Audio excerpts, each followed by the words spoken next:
This Trump thing.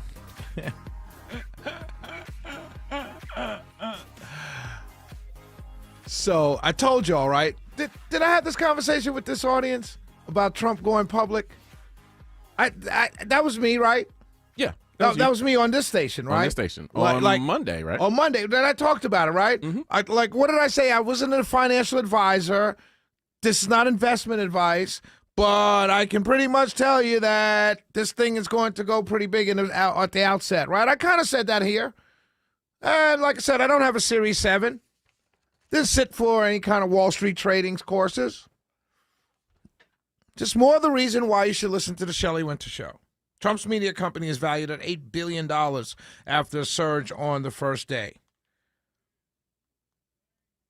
Stock opened and jumped 50%. The left is going crazy. The left is saying all kinds of things. It's a pump and dump. All kinds of stuff they're saying. This is stupid. One guy even said this is all personality driven. I'm thinking to myself, wasn't Apple personality driven? Right? In the beginning, wasn't it? It was the personality of these people, man. They're deranged. They're deranged. They don't know what to do. And it's going to keep going up. It's not going to crash anytime soon. And you know when it's really going to hit its highest peak? When he becomes president. You know, they're even saying this opens him up to outside influences and foreign influence. Oh, you mean like you all were? Like Twitter was already in 2020? Like Facebook was in 2020? It's going to open up that kind of influence are you talking about? Is that what you're saying? These people, it's just fascinating to me. It really is fascinating to me because they say these things and you're listening to them and you're thinking to yourself, well, wait a minute. Did you just do that? I'm sorry. Did you just, I literally thought you just did that for the last 4 years. I give you a perfect example, right? If you listen to this show, if you've listened to me for any amount of time, I'm talking about 5 minutes to 5 years, whatever it is, right? You know that I've spoken on many occasions on these airwaves, 95.5 WSB, Atlantis News and Talk. You know, you've heard me say it. I've spoken about the influence, not the influence, but the relationship between hip-hop and Donald Trump. You've heard that on this show. You might have never heard it before on any other show because these guys are not hip-hop fans. Nothing against them, but they're not hip-hop fans. So they don't know. Right, I told you the story of when I went to the White House and I was in the Oval Office and I met Donald Trump in the Oval Office, highlight of my life. I was in the Oval Office of the United States President of the United States, right? At the same place where historical I looked at I stood and took a picture standing over the Resolute desk where the Civil Rights Act and Martin Luther King and all these people stood around. I stood in that same spot. And I had a couple seconds to ask him a question while the photographer set up our picture because we all got the opportunity to take an individual picture with him. And then the only thing I could think of, I could ask him any thousands of things I could ask him. The only thing that was in my head, I was like, hey, what was it like when you did that interlude for Method Man? It's the only thing that came to my head. I know you're sitting there looking like, oh, this guy's an idiot. But he looked at me and he smiled. And the smile he gave me was one of, wow, this guy gets it. He understands. And what the smile came because we didn't have time to talk because the guy stepped in and took the picture. But what we were saying was this guy understands, like, why are these guys dipping on me now?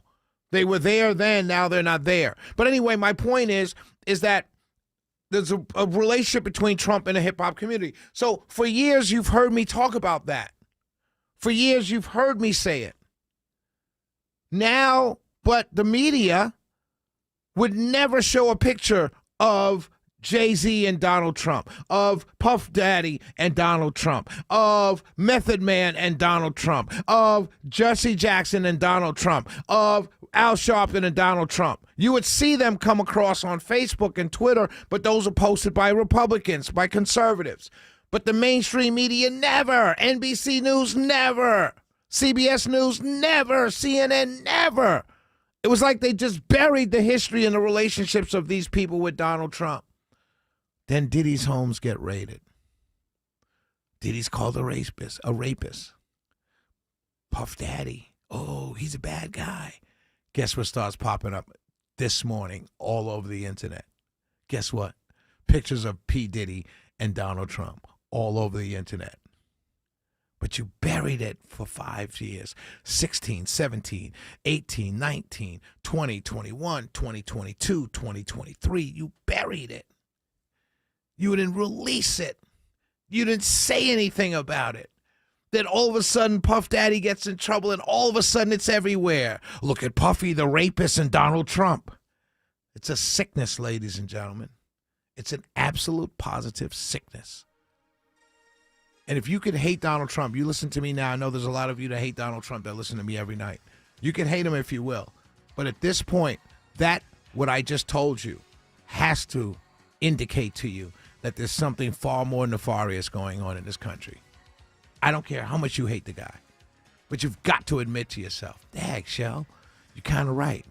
I never did see a picture with Puff Daddy and Donald Trump until today. You might have something there, Shelley. You don't have to vote for the man. You don't have to cheer for him. You can still hate him.